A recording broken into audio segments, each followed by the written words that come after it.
안녕하세요. 저는 초등학교 저학년 아이를 둔 평범한 엄마입니다. 저는 성격이 그렇게 활발하지도 않고 누군가와 매일 어울리며 지내는 타입은 아닙니다. 집은 제게 가장 편안한 공간이고 혼자 있거나 가족과 함께 있는 시간이 제겐 충전의 시간이에요.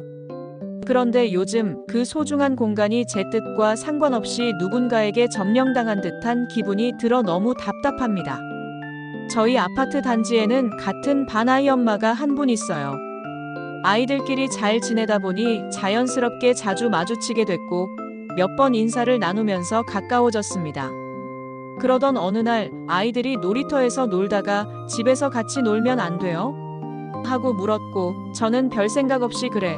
잠깐 들어와 하며 제 아이 친구를 집에 데려왔습니다. 그때 그 친구 엄마도 같이 따라 들어왔죠. 아이들이 노는 동안 서 있을 수도 없으니 저는 습관처럼 차 한 잔 드세요 하고 권했습니다. 그 엄마는 활짝 웃으며 고맙다고 했고 거실에 앉아 이런저런 얘기를 나누게 됐습니다. 문제는 그날 이후로 시작됐습니다. 그 엄마는 아이와 함께 집에 오는 일을 자연스럽게 여기는 듯 했습니다. 아이들이 우리 집에서 놀겠다고 하면 당연하다는 듯 그녀도 따라왔습니다. 처음엔 한두 번쯤은 괜찮지 하고 넘어갔지만 점점 횟수가 잦아졌습니다. 이제는 아예 아이가 집에 오지 않아도 그 엄마 혼자 찾아와 초인종을 누르는 일이 생겼습니다. 오늘은 언니랑 차 마시고 싶어서 왔어요 라는 말과 함께요. 처음에는 반갑게 맞이했습니다. 하지만 매일 반복되니 제 일상이 완전히 무너졌습니다. 저는 아침에 아이 학교 보내고 나면 밀린 집안일을 하고 가끔은 드라마도 보고 조용히 커피 한잔 하며 제 시간을 가지곤 했습니다. 그런데 아침 9시만 되면 초인종이 울리고 그 엄마가 들어와 거실에 앉아버리니 집안일도 제 시간도 모두 뒤로 밀려버렸습니다. 제가 청소기를 돌리려 하면 언니, 그냥 나중에 해요. 우리 얘기하다 보면 시간 금방 가잖아요 라며 말렸고 빨래를 널려고 하면 제가 도와드릴게요 라며 슬쩍 손을 대기도 했습니다. 도움 같지만 사실은 제 생활을 방해하는 행동이었어요. 더 큰 문제는 집을 자기 집처럼 사용하기 시작했다는 겁니다. 주방에 들어가 컵을 꺼내고 냉장고에서 음료수를 꺼내 먹으면서 언니네 집은 참 먹을 게 많네요 라며 웃었습니다. 심지어는 소파에 드러누워서 휴대폰을 하거나 TV를 켜놓고 보기도 했습니다. 저는 속으로 이건 좀 아닌데 라는 생각이 들었지만 차마 내색하지 못했습니다. 괜히 기분 나빠하면 아이들 사이가 멀어지지 않을까 걱정됐기 때문이에요. 남편도 눈치를 챘습니다. 왜 그 엄마가 맨날 와 있어? 집이 카페야? 당신 힘들지 않아? 라고 말하더군요.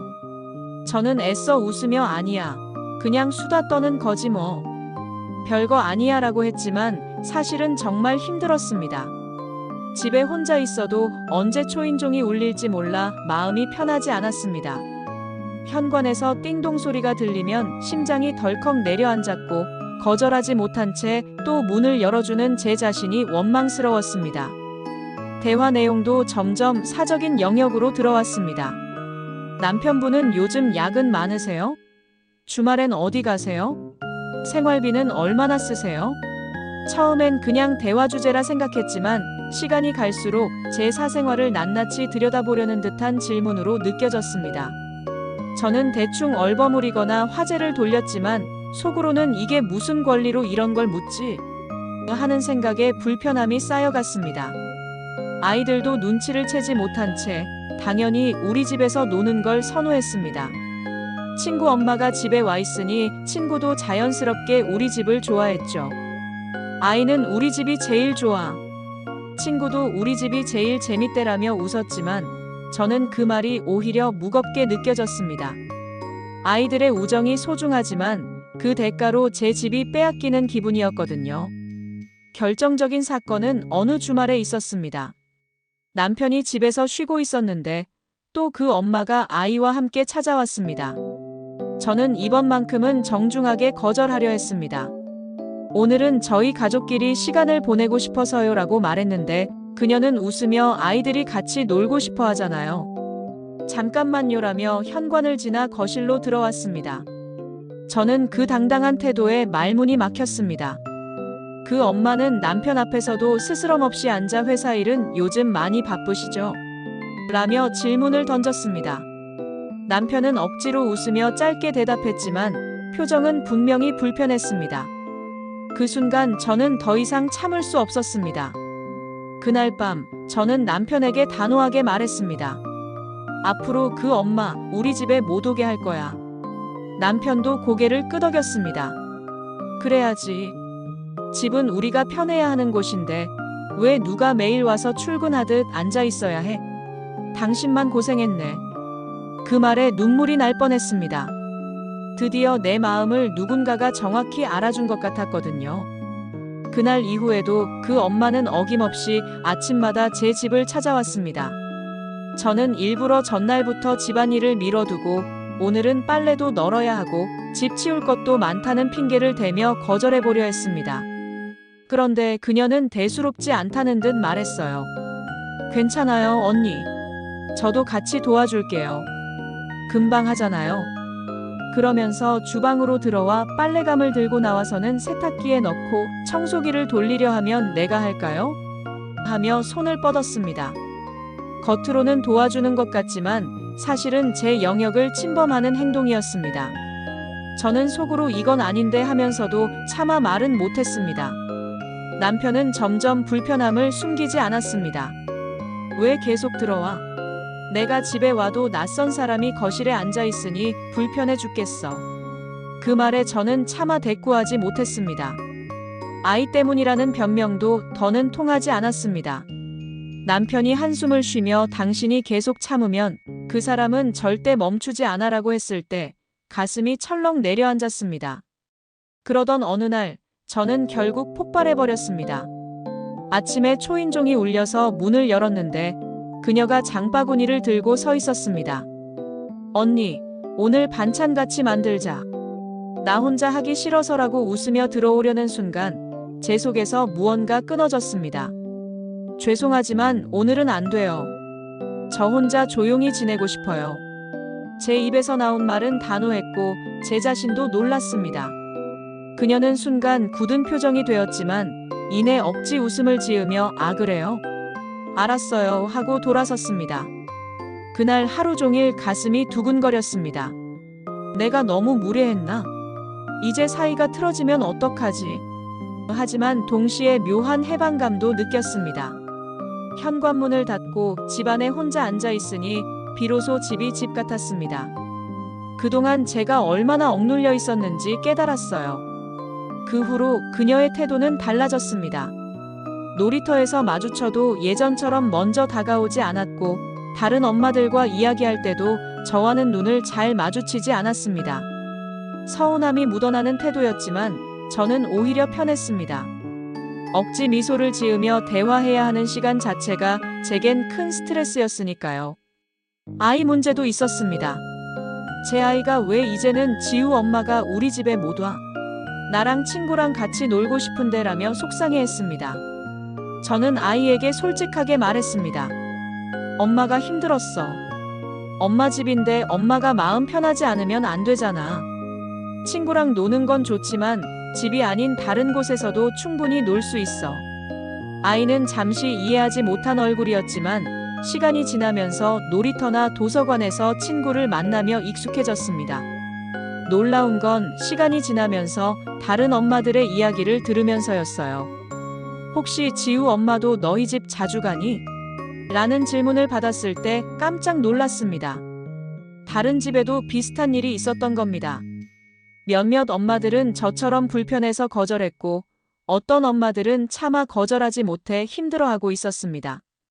그 이야기를 듣는 순간 큰 위로가 됐습니다. 나만 까칠한 게 아니었구나. 오히려 너무 늦게 선을 그은 거구나 싶었어요. 며칠 후 그 엄마와 마주했을 때 저는 조심스럽게 말을 꺼냈습니다. 요즘 제가 집에서 혼자 있는 시간이 필요해서요. 집은 가족만 있는 공간으로 두고 싶어요. 이해해 주실 거라 믿어요. 제 목소리는 떨렸지만 진심을 담았습니다. 그녀는 잠시 당황한 듯 했지만 곧 고개를 끄덕이며 네, 알겠어요 라고 했습니다. 그 이후로는 더 이상 우리 집을 찾아오지 않았습니다. 지금은 정말 마음이 편합니다. 아침에 초인종 소리가 울릴까 걱정하지 않아도 되고 집에서 마음껏 쉬고 집안일을 제 리듬대로 할 수 있습니다. 아이도 이제는 놀이터나 학원 근처에서 친구와 잘 지내고 있고 남편 역시 집이 다시 가족만의 공간이 된 것에 안도하고 있습니다. 이 일을 통해 정말 크게 배운 게 있습니다. 처음부터 경계를 분명히 하지 않으면 상대는 내가 괜찮아 한다고 생각한다는 것. 저는 괜히 싫은 소리 하기 싫다는 이유로 제 마음을 억눌렀고 그 결과 제 집을 빼앗긴 기분까지 겪게 됐습니다. 하지만 용기를 내어 선을 그은 순간 모든 게 달라졌습니다.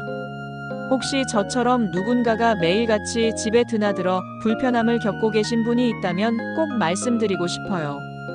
친절과 배려도 필요하지만 그것보다 중요한 건 내 공간과 내 마음을 지키는 일이라는 걸요. 집은 결국 가족의 공간이고 그 누구도 매일 출근하듯 드나들 권리는 없다는 걸요. 오늘 제 이야기가 공감되셨다면 구독과 좋아요 부탁드립니다. 안녕하세요. 저는 결혼 10년차 평범한 두 아이를 키우는 엄마입니다. 아이들은 초등학교에 다니고 있고 저 역시 매일 아침 등교 준비에 정신이 없습니다. 사실 제 이야기는 학교와는 조금 다르지만 그와 연결된 곳에서 시작됩니다. 바로 동네 엄마들 모임이죠. 처음엔 그저 아이들 학원 정보도 얻고 비슷한 또래 엄마들과 친해지면 좋겠다 싶어 모임에 나갔습니다. 그런데 이상하게도 저는 늘 그 자리에서 투명인간처럼 느껴졌습니다. 첫 모임은 놀이터 옆 작은 카페에서 열렸습니다. 아이들이 학교를 마치고 학원 가기 전 엄마들이 잠시 모여 수다를 떠는 자리였죠. 저는 약간 긴장된 마음으로 나갔습니다. 어색하지 않게 보이려고 미리 거울도 보고 아이 이야깃거리도 몇 개 머릿속에 준비해 갔습니다. 카페 문을 열자 이미 4~5명의 엄마들이 모여 있었어요. 활짝 웃으며 안녕하세요 하고 인사했지만 돌아오는 건 형식적인 고개 끄덕임 뿐이었습니다. 아, 네 오셨어요. 짧은 대답 뒤로는 다시 자기들끼리 대화가 이어졌습니다. 그 순간부터 뭔가 미묘한 공기가 흘렀습니다. 저도 함께 앉아 있었지만 대화에 끼어들 틈은 쉽게 오지 않았습니다. 지난 주말에 어디 놀러 다녀오셨어요? 제가 용기 내서 물어봤습니다. 순간 대화가 멈췄다가 한 엄마가 짧게 대답했죠. 네, 속초 쪽 다녀왔어요. 그게 전부였습니다. 제가 이어서 와, 속초 좋죠? 회도 드셨어요? 하고 묻자 다른 엄마가 툭 끼어들며 근데 우리 이번에 단체로 가을 여행 가기로 했잖아요. 예약은 다 됐어요? 하고 화제를 바꿔버렸습니다. 순간적으로 깨달았습니다. 저는 이미 진행되고 있던 흐름에 없던 사람이라는 걸요. 그들 사이에는 이미 수년 동안 이어온 끈끈한 관계가 있었습니다. 아이들 유치원 때부터 함께였고 명절 때는 가족끼리 여행도 다녀왔다더군요. 그러니 제가 갑자기 끼어들어 자연스럽게 스며드는 건 애초에 쉽지 않았던 겁니다. 시간이 흐르면서 대화 주제는 아이들 학원, 성적, 남편 직업 이야기로 흘러갔습니다. 우리 애 이번에 수학 경시 나가거든요. 어머, 대단하다. 어디 학원 다니세요? 강남 쪽에 유명한 데 있잖아요. 거기 다녀요. 저는 그 대화를 들으며 씁쓸한 미소만 지었습니다. 제 아이는 그냥 동네 학원에서 열심히 다니고 있을 뿐인데 이런 자리에서 꺼내면 괜히 비교만 될 것 같아 입을 다물었습니다. 그러자 점점 더 소외되는 기분이 들었습니다. 모임은 분명 친목을 위한 자리였는데 그 안에는 은근한 서열과 비교가 존재했습니다. 모임이 끝난 후 단체 채팅방에서 대화가 이어졌습니다. 오늘도 즐거웠어요. 다음엔 우리 집에서 모일까요? 좋아요. 저희도 반찬 몇 개 준비해 갈게요. 그런데 그 채팅 속에서 제 이름은 단 한 번도 언급되지 않았습니다. 제가 저도 오늘 즐거웠어요 하고 남기면 이미 대화는 다른 주제로 넘어가 버려 아무도 반응하지 않았습니다. 휴대폰을 들여다보다가 괜히 씁쓸한 한숨만 나왔습니다. 내가 뭘 잘못했나? 말을 너무 못했나? 옷차림이 달라서 그랬나? 별별 생각이 머리를 스쳤습니다. 하지만 다시 생각해보면 저는 분명 친해지려고 노력했습니다. 인사도 먼저 했고 웃으면서 맞장구도 쳤습니다. 그런데도 돌아오는 건 차가운 벽 같았습니다. 그날 밤 잠들기 전까지도 마음이 불편했습니다. 이대로라면 다시는 모임에 나가고 싶지 않았습니다. 아이를 등교시키고 돌아오는 길, 그 엄마들 몇 명이 함께 걸어가는 모습이 보였습니다. 웃음소리가 멀리까지 들렸습니다. 저는 멀찍이 떨어져 뒤에서 걸었습니다. 괜히 다가갔다가 어색해질까봐 발걸음이 점점 느려졌습니다. 그 순간 느꼈습니다. 아, 나는 이 모임에서 혼자구나. 눈물이 핑 돌았지만 꾹 참았습니다. 아이에게 보여주고 싶지 않았으니까요. 결국 제 머릿속엔 같은 질문만 맴돌았습니다. 동네 엄마들 모임, 왜 나만 왕따일까? 이유는 아직도 모르겠습니다. 그저 다르다는 이유 때문일 수도 있고 그들의 오래된 관계 안에 제가 낄 자리가 없었던 걸 수도 있습니다. 하지만 분명한 건 저는 그 안에서 계속 외로움을 느낀다는 사실입니다. 어느 날 아이 하교길에 우연히 다른 엄마들의 대화를 들었습니다. 우리 유치원 때 얘기했었잖아. 그때 소풍 갔던 거 아직도 기억나? 맞아. 그때 지영이가 울어서 다들 힘들었었지. 그 순간 알게 되었습니다. 그들은 유치원 때부터 이미 서로 알고 지낸 사이였다는 걸요. 저는 초등학교 때 이 동네로 이사 온 케이스라 당연히 그 시절의 추억을 공유할 수 없었습니다. 그들 사이에는 이미 수년간의 끈끈한 연결고리가 있었던 겁니다. 그때 깨달았습니다. 아, 내가 뭘 잘못해서 그런 게 아니구나. 물론 제가 적극적으로 다가가지 못한 것도 이유 중 하나였겠지만 그보다는 이미 굳어진 관계 속에 새로운 사람이 자연스럽게 끼어들긴 어려운 상황이었던 겁니다.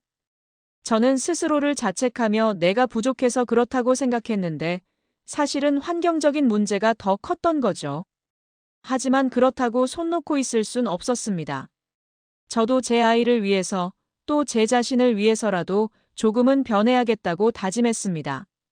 그래서 다음 모임에 나갈 땐 작은 준비를 했습니다. 직접 만든 간식 몇 가지를 챙겨갔습니다. 아이들이 좋아하는 쿠키와 과일 주스였죠. 그리고 마음을 다잡았습니다. 오늘은 꼭 먼저 말을 꺼내보자. 괜히 위축되지 말자.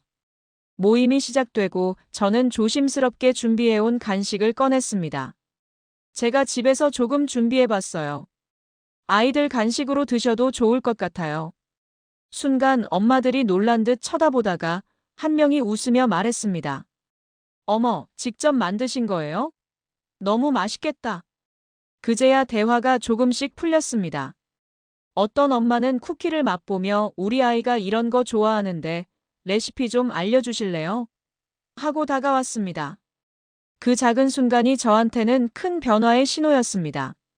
그날 저는 일부러 준비해둔 주제를 꺼냈습니다. 혹시 이 근처에 아이들 미술학원 괜찮은데 아세요? 요즘 아이가 그림에 관심을 보여서요. 이 질문 하나에 대화가 술술 이어졌습니다. 아, 저희 애 다니는 곳 있는데 꽤 좋아요. 맞아. 거기 원장님도 친절하시더라. 그제야 처음으로 모임의 대화에 제가 자연스럽게 끼어들 수 있었습니다. 물론 여전히 그들만의 추억과 경험은 저와는 달랐습니다. 하지만 한두 명은 먼저 다가와 주기도 했습니다. 혹시 이번에 우리 아이들 체육대회 보러 가세요? 같이 자리 잡고 보면 좋을 것 같아요. 그 말에 저는 괜히 가슴이 따뜻해졌습니다. 왕따처럼 느껴졌던 게 꼭 저만의 잘못은 아니었다는 사실, 그리고 조금만 용기 내면 관계가 달라질 수도 있다는 사실을 체감했습니다. 여전히 모임에 가면 때때로 소외감을 느낄 때가 있습니다. 그들만의 오래된 이야기에는 제가 낄 수 없으니까요. 하지만 이제는 생각이 달라졌습니다. 완벽히 어울리지 않아도 괜찮다. 중요한 건 내가 내 자리를 지키고 있다는 것, 그리고 아이에게 부끄럽지 않게 사회적인 관계를 유지하는 모습을 보여주는 거니까요. 저는 이제 모임에서 혼자가 되더라도 예전처럼 상처받지 않습니다. 나는 나대로 그들은 그들대로. 이렇게 생각하니 마음이 한결 가벼워졌습니다. 오히려 가끔은 혼자 있는 시간이 더 편하다는 걸 알게 되었고, 억지로 끼어들지 않아도 된다는 여유를 갖게 되었습니다. 여러분, 혹시 저처럼 모임이나 모임 속 관계에서 외로움을 느껴본 적 있으신가요? 그렇다면 기억하세요. 그게 꼭 여러분 잘못은 아닐 수 있다는 사실을요. 그리고 조금만 용기를 내어 다가가면 작은 변화가 시작될지도 모릅니다. 설령 완벽히 어울리지 못한다 해도 괜찮습니다. 중요한 건 나 자신을 지키는 거니까요. 오늘 제 이야기가 공감되셨다면 구독과 좋아요 부탁드립니다. 여러분의 경험도 댓글로 나눠주시면 서로에게 큰 힘이 될 것 같습니다. 아파트 단지에서 아이를 키우다 보면 자연스럽게 알게 되는 사람들이 있어요. 아이 또래 친구 엄마들이나 같은 반 학부모들 말이에요. 그런데 그날 그 선이 조금 흔들리기 시작했습니다. 우연한 대화에서 시작된 직구 이야기. 얼마 전 아이 친구 엄마들과 놀이터에서 마주쳤을 때였어요. 날씨도 좋고 아이들은 모래놀이에 정신이 팔려 있길래 그 엄마들과 한참 이야기를 나누고 있었죠. 그런데 무심코 제가 얼마 전에 해외 직구 사이트에서 아이 운동화를 하나 샀다라고 말한 게 화근이었어요. 사실 저는 직구 전문가도 아니고 그냥 유튜브 영상 몇 개 보고 어렵게 따라한 게 다였어요. 그런데 그 얘기를 들은 순간 옆에 있던 한 엄마가 눈을 반짝이며 다가왔습니다. 어머, 직구하세요? 저도 사고 싶은 게 있는데 도저히 방법을 모르겠더라고요. 혹시 다음에 살 때 저도 부탁드려도 될까요? 그 말을 듣는 순간 가슴이 철렁 내려앉았습니다. 저는 사실 그 사이트 들어갈 때마다 영어도 어렵고 결제 방식도 헷갈려서 땀을 뻘뻘 흘리며 클릭하던 사람이었거든요. 그런데도 순간적으로 싫다라고 말하지 못했습니다. 괜히 차갑게 보일까봐, 또 엄마들 사이에서 저 사람은 자기만 챙긴다라는 이야기가 나올까봐 겁이 났던 거죠. 그래서 저는 애써 웃으며 대답했습니다. 아, 뭐 괜찮죠. 기회되면 같이 주문해 드릴게요. 그때까지만 해도 그게 이렇게 부담이 될 줄은 몰랐습니다. 며칠 후, 그 엄마한테 연락이 왔습니다.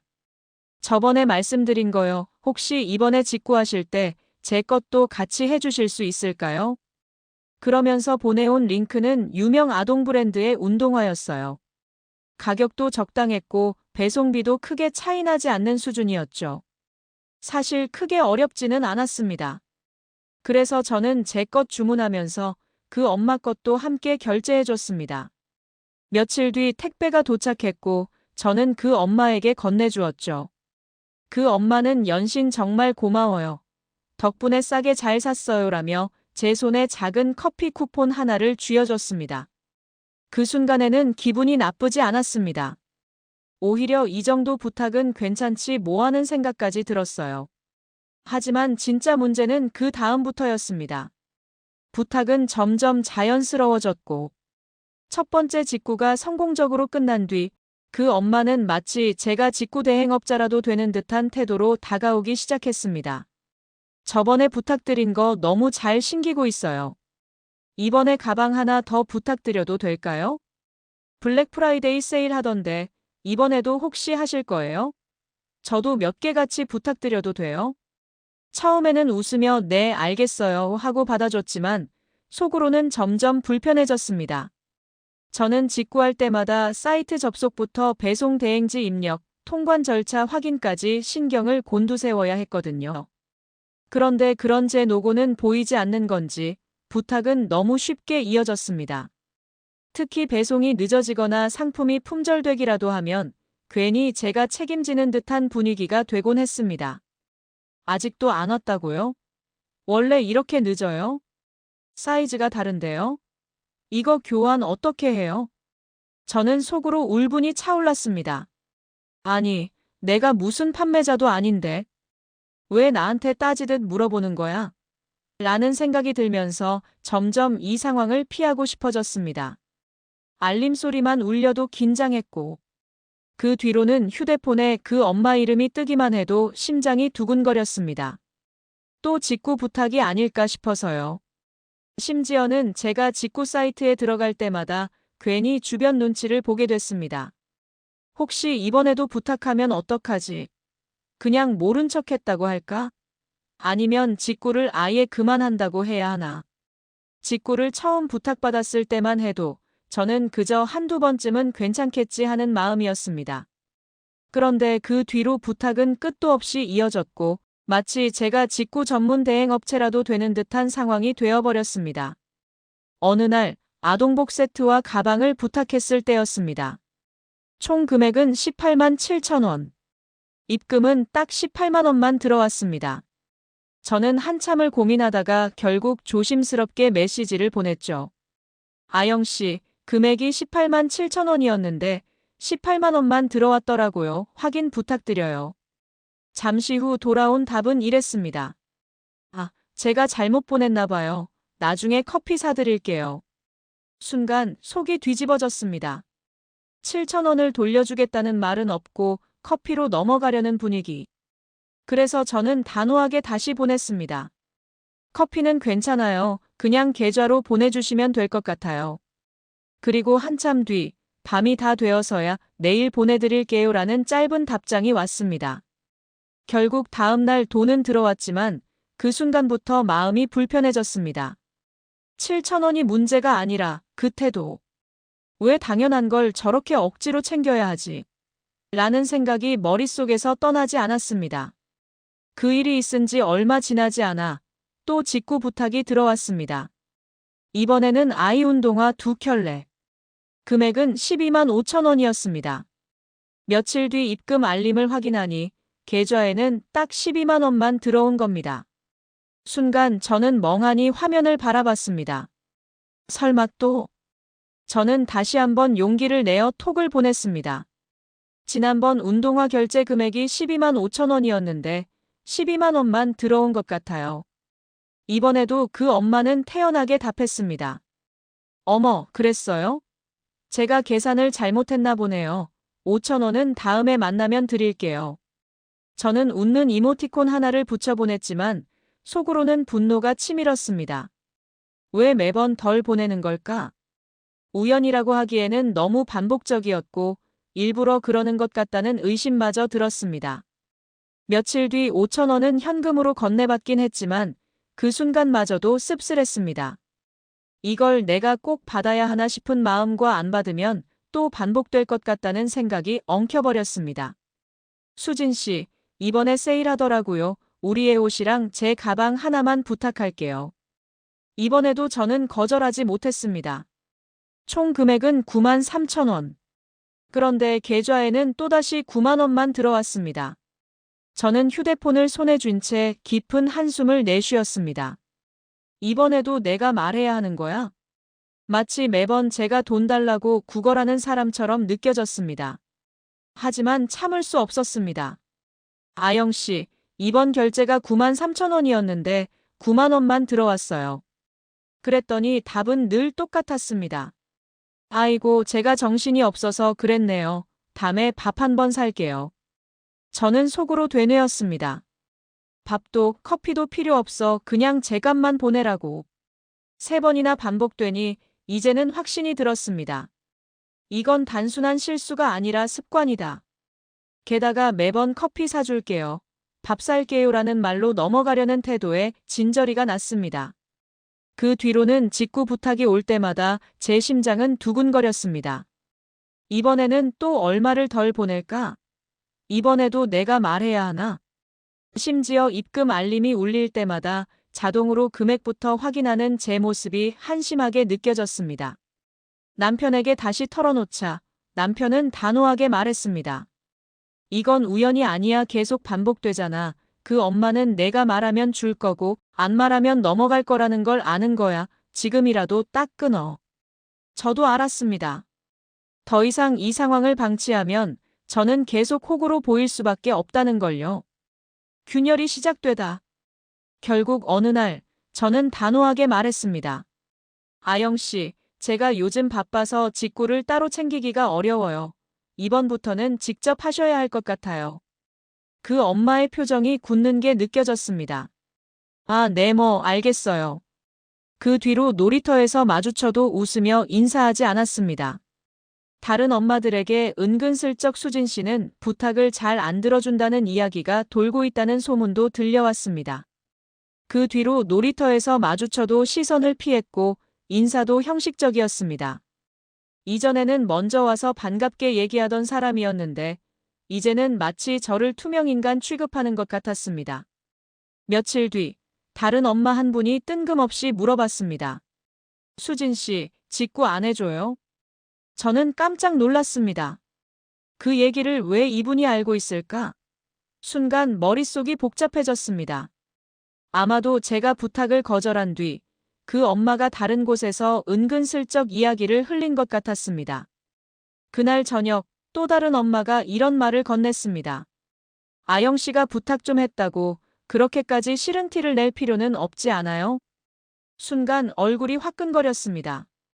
제가 언제 싫은 티를 그렇게 냈다고. 분명히 저는 조심스럽게 거절했을 뿐인데 이미 제 행동은 이기적인 사람이라는 식으로 와전되어 퍼지고 있었습니다. 시간이 갈수록 소문은 점점 더 이상하게 변해갔습니다. 수진 씨는 돈에 너무 예민하다더라. 직구 한 번 해주고 생색을 그렇게 낸대. 몇 천 원 때문에 그렇게까지 따진다던데. 저는 억울해서 미칠 것 같았습니다. 7,000원, 5,000원, 3,000원 제가 굳이 언급하지 않았으면 제 돈으로 부담해야 했던 돈들이잖아요. 그런데 이제는 제가 그 사소한 돈 때문에 사람을 곤란하게 만든 사람으로 낙인 찍혀버린 겁니다. 학부모 모임에 나갔을 때는 더 분명하게 느낄 수 있었습니다. 분명히 같은 테이블에 앉아 있었는데 대화에서 미묘하게 저를 빼고 돌아가더군요. 제가 무슨 말을 하면 짧게 대답만 하고 곧바로 다른 주제로 넘어갔습니다. 그때 깨달았습니다. 동네라는 좁은 사회에서는 진실보다 소문이 더 빠르고 더 강하다는 것을요. 저는 점점 모임을 피하게 되었습니다. 놀이터에 나가도 괜히 다른 엄마들이 모여있는 쪽을 피해서 아이만 챙겼습니다. 단톡방에서도 말수를 줄였고 괜히 대화에 끼면 또 뒷말이 나올까봐 눈치만 보게 되었습니다. 그런데 아이가 이런 저의 모습을 눈치챘는지 묻더군요. 엄마, 왜 소윤이네 엄마랑은 요즘 얘기 안 해? 순간 가슴이 철렁 내려앉았습니다. 아이에게까지 이런 분위기가 전해질까봐 두려웠습니다. 며칠 동안 잠을 설쳤습니다. 내가 뭘 잘못했을까? 수없이 자책했습니다. 하지만 곰곰이 돌아보니 제가 잘못한 게 아니었습니다.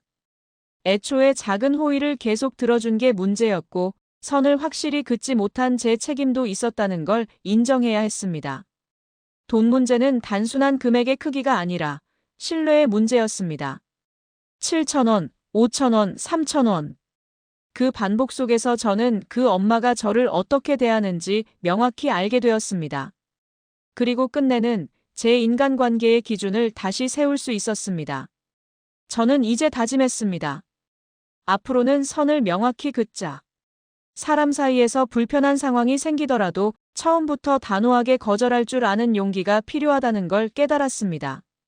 동네 분위기는 아직 어색합니다. 소문이 완전히 사라진 것도 아니고 누군가는 여전히 저를 삐딱하게 바라보는 것 같습니다. 하지만 저는 더 이상 흔들리지 않기로 했습니다.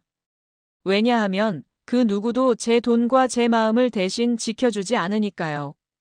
혹시 이 글을 읽으시는 분들 중에도 저와 비슷한 경험을 한 분들이 있을까요? 작은 호의에서 시작해 결국은 오해와 갈등으로 번진 경험 말이에요. 저는 이제야 알았습니다.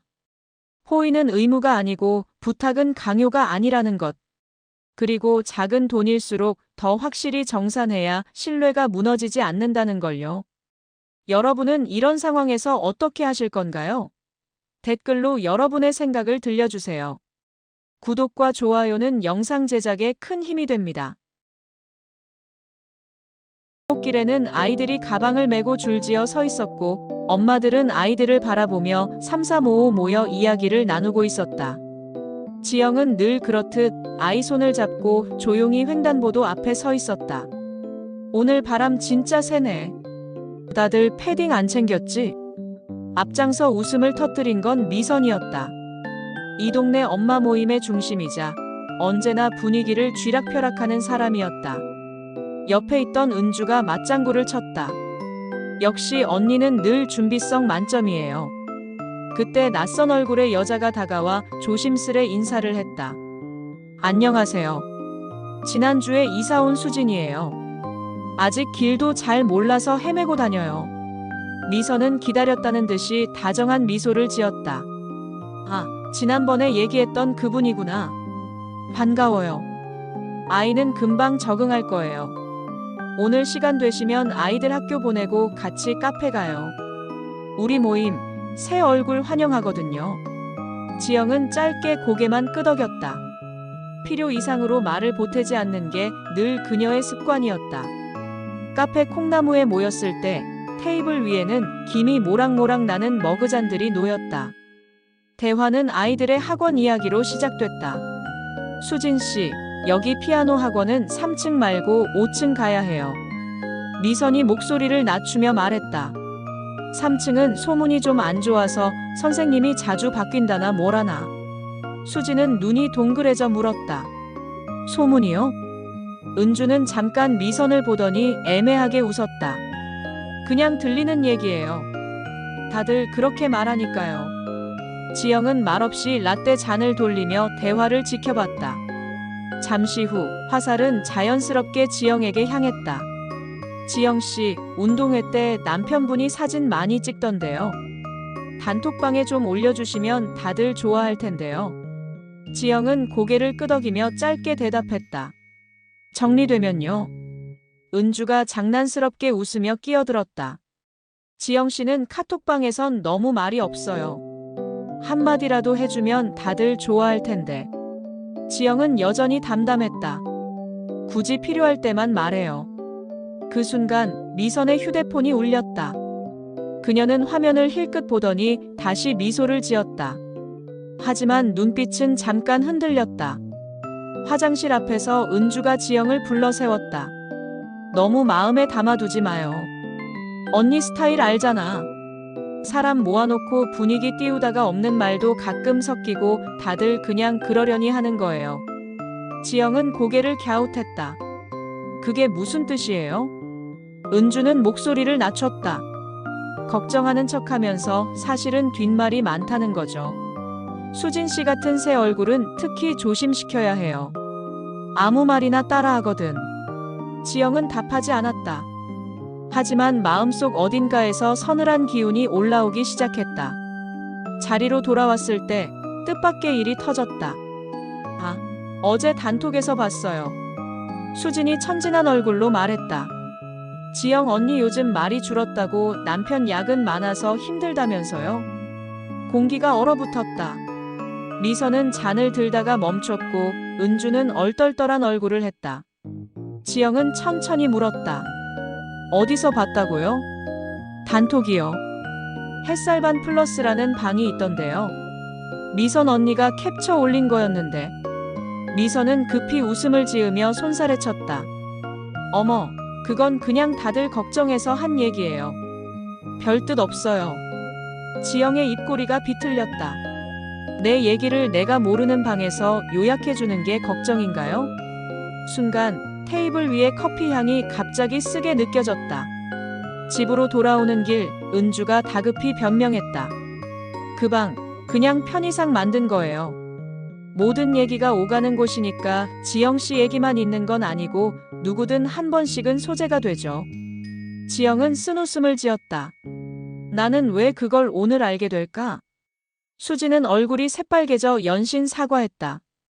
저는 나쁜 뜻 없이 그냥 다들 그렇게 말하길래. 지영은 고개를 저었다. 괜찮아요. 덕분에 알아서. 그녀의 목소리는 차분했지만 눈빛은 이미 차갑게 굳어 있었다. 저녁 집에 돌아와 부엌에서 된장국을 끓이던 지영은 남편 현수에게 조심스레 말을 꺼냈다. 당신 운동회 사진 단톡에 아직 안 올렸지? 당분간 올리지 마. 또 소재될까봐 싫어. 현수는 피곤한 얼굴로 그녀를 바라보았다. 그냥 무시하면 되잖아. 괜히 마음 쓰지 말고. 지영은 고개를 저었다. 무시하면 그 다음엔 없는 사람 취급받아. 내가 아무 말도 안 하면 그게 오히려 그 사람들한텐 재밌는 얘깃거리가 되거든. 잠시 후 거실에서 카톡 알림음이 연달아 울렸다. 지영은 휴대폰을 집어들었다. 화면에는 햇살반 플러스 초대장이 도착해 있었다. 보낸 사람은 미선이었다. 지영은 한참 동안 화면을 바라보다가 손가락을 움직였다. 거절 버튼 위에서 멈추던 손이 천천히 수락을 눌렀다. 새로운 방에 입장하자마자 메시지들이 쏟아졌다. 정보 공유방, 외부 유출 금지. 사실만 공유. 라는 공지가 맨 위에 붙어 있었다. 그 중에는 오늘 카페에서 있었던 대화를 정리해 놓은 캡처까지 올라와 있었다. 미선이 친절하게 수진 씨 학원 문의 지영 씨 근황이라며 제목을 달아둔 글도 있었다. 지영은 잠시 손가락을 떨다가 키보드를 열었다. 제 근황은 제가 직접 말씀드리겠습니다. 사실을 공유하려면 먼저 저한테 물어보세요. 메시지를 보내자마자 방이 정적에 잠겼다. 읽음 표시만 빠르게 늘어났다. 잠시 후 미선이 빠르게 답했다. 어머, 지영씨. 오해 없길 바라요. 당연히 그렇게 하려던 거예요. 방금 올리려던 참이었는데 히읗히읗. 은주는 이모티콘을 남겼고 다른 사람들은 눈치 보듯 아무 말도 하지 않았다. 밤, 베란다에 서서 도시 불빛을 바라보던 지영은 스스로에게 물었다. 사람들은 왜 관심이라는 이름으로 누군가의 삶을 재단하려 들까? 그 온도계는 언제나 자기들 손에 있는데 나는 몇 도로 살고 있었을까? 그때 휴대폰에 새로운 메시지가 떴다. 미선 개인 DM 지영씨, 우리끼리 얘기해요. 방 말고 따로. 지영은 천천히 눈을 감았다. 내일 그녀는 어떤 얼굴로 카페에 앉아 있을까? 웃으며 넘길까? 아니면 말의 온도를 똑똑히 알려줄까? 다음 날 오전, 다시 카페 콩나무에 모임이 잡혔다. 미선이 단톡방에 먼저 글을 올렸고 은주와 수진도 곧 참여 의사를 밝혔다. 지영은 잠시 망설이다가 이번엔 꼭 나가야겠다고 마음을 다잡았다. 어제의 알림음과 메시지들이 아직도 귓가에 맴돌고 있었기 때문이다. 카페 문을 열고 들어섰을 때 미선은 이미 테이블에 앉아 있었다. 환한 미소를 지으며 손을 흔드는 그녀의 표정에는 여유가 담겨 있었다. 마치 어제 아무 일도 없었던 듯 평소처럼 친절한 얼굴이었다. 지영씨, 여기 앉아요. 오늘은 따뜻한 허브차 시켰어요. 속에 좋아요. 지영은 말없이 자리에 앉았다. 곧 은주와 수진도 도착했고 테이블은 다시 어제와 같은 4명의 자리로 채워졌다. 대화는 처음엔 평범했다. 아이들 시험 얘기, 남편들의 회사 얘기, 이번 주말에 열리는 플리마켓 얘기. 그러나 대화가 조금씩 깊어지면서 공기의 온도가 달라졌다. 아, 맞다. 어제도 단톡에서 얘기 나왔는데 수진이 무심코 말을 꺼냈다. 지영 언니 남편 사진 공유 문제 있잖아요. 그거. 말이 끝나기도 전에 지영의 눈빛이 번뜩였다. 수진 씨. 그녀의 목소리는 평소보다 낮고 단단했다. 그 얘기 왜 당신 입에서 나오죠? 수진은 얼굴이 하얗게 질렸다. 저 그냥 미선 언니가 어제 올린 캡처에. 그만해. 지영이 단호하게 끊었다. 순간 카페 안은 정막이 흘렀다. 미선이 부드러운 미소를 유지하며 끼어들었다. 어머, 지영씨. 진정해요. 수진 씨는 아무 뜻 없이 말한 거예요. 제가 어제 정리해서 올린 게 괜히 오해를 만든 것 같네요. 다 지영씨 걱정해서 그런 건데. 지영은 그녀를 똑바로 응시했다. 걱정이요? 제 근황을 제가 모르는 자리에서 요약하고 다 같이 분석하는 게 걱정입니까? 은주가 서둘러 중재하려 들었다. 에이, 다들 그냥 분위기 때문에 그런 거지. 깊은 뜻 없잖아요. 괜히 싸움 될 일 아니죠. 하지만 지영은 멈추지 않았다. 어제도 들었어요. 이 동네에선 소문이라는 말로 없는 사실을 만든다고. 그런데 그 소문에 내 이름이 걸려 있더군요. 미선의 표정이 굳어졌다. 그러나 곧 다시 미소를 띠며 말했다. 지영 씨, 너무 예민하게 받아들이는 것 같아요. 우리끼리 얘기하는 건데 왜 이렇게 날 세워요? 원래 엄마들 모임이라는 게 이런 거잖아요. 서로 걱정하고 뒷얘기 좀 하고. 아니요. 지영이 단호히 잘랐다. 그건 걱정이 아니라 흉보는 거예요. 그걸 걱정이라고 포장하지 마세요. 순간 수진이 떨리는 목소리로 나섰다. 저도 어제 솔직히 놀랐어요. 아무렇지 않게 남 얘기를 캡처해서 올리는 게 이게 맞나 싶었거든요. 근데 다들 아무렇지 않게 반응하길래 저만 이상한 건가 했어요. 은주는 당황한 얼굴로 수진을 바라봤다. 수진 씨, 그건 아니, 맞는 말이에요. 지영이 끼어들었다. 아무렇지 않은 게 이상한 거죠. 누군가에겐 상처가 되는데 그걸 가볍게 소비하는 게. 미선의 얼굴에서 미소가 완전히 사라졌다. 대신 날카로운 빛이 번졌다. 그럼 지영 씨 말대로라면 우리 모임에 있던 다른 얘기들도 다 흉본 거란 말이에요? 네. 지영은 눈 하나 깜빡이지 않았다. 그동안 제가 조용히 있었던 건 예의였지 동의가 아니었습니다. 카페의 분위기는 더 이상 돌이킬 수 없게 험악해졌다. 테이블 위에 놓인 머그잔의 김은 사라지고 공기는 무겁게 가라앉았다. 은주가 한숨을 내쉬며 고개를 저었다. 그러니까 내가 어제 말했잖아. 괜히 오해 살 거라고. 근데 미선 언니 솔직히 너무 앞장서는 것도 문제야. 미선이 눈을 크게 뜨며 은주를 노려봤다. 뭐라고? 은주 씨도 지금 나 탓하는 거예요? 어제까지는 나한테 맞장구 치더니 오늘은 또 지영 씨 편 들어. 은주는 얼버무리며 손사래를 쳤다. 난 그냥 서로 오해하지 말자고. 아니, 맞아요. 지영이 단호히 끊었다. 은주 씨도 어제 나한테 미선 씨 스타일 알잖냐고 말했죠. 그게 무슨 뜻인지 이제 다 드러난 것 같네요. 그 순간 수진이 자리에서 벌떡 일어났다. 저 죄송해요. 제가 괜히 얘기 꺼내서 이렇게 된 것 같아요. 근데 솔직히 이런 분위기라면 전 더 이상 모임 나오기 힘들 것 같아요. 카페의 시선이 모두 네 사람에게 쏠렸다. 미선은 얼굴이 굳은 채 수진을 바라보다가 결국 날카롭게 말했다. 그래요. 나오기 싫으면 안 나오면 되죠. 괜히 새로 와서 분위기 흐리고 책임은 남한테 돌리고. 내가 이 모임 지켜온 게 몇 년인데 하루아침에 다 무너뜨리네. 지영은 천천히 자리에서 일어나 컵을 내려놓았다. 모임을 지키는 게 중요한 게 아니에요. 사람을 지키는 게 중요한 거죠. 그런데 여기엔 그게 없네요. 네 사람은 결국 아무 말도 더하지 못한 채 카페를 나섰다. 골목길에서 흩어지는 발걸음은 각자 다른 방향으로 향했다. 그날 이후 동네는 두 패로 갈리기 시작했다. 미선을 따르는 무리는 여전히 카페에 모여 웃음을 터뜨렸고 지영과 수지는 조금씩 거리를 두며 따로 만나는 일이 늘어났다. 은주는 두 무리 사이를 오가며 눈치를 보았다. 겉으론 평온해 보였지만 그 안에서 엄마들의 뒷담화 전쟁은 이미 돌이킬 수 없는 불씨가 되어 있었다. 말은 칼보다 깊다. 웃으며 던진 말 하나가 누군가의 마음을 갈라놓는다. 이 동네의 전쟁은 웃음으로 시작해 침묵으로 끝날 것이다.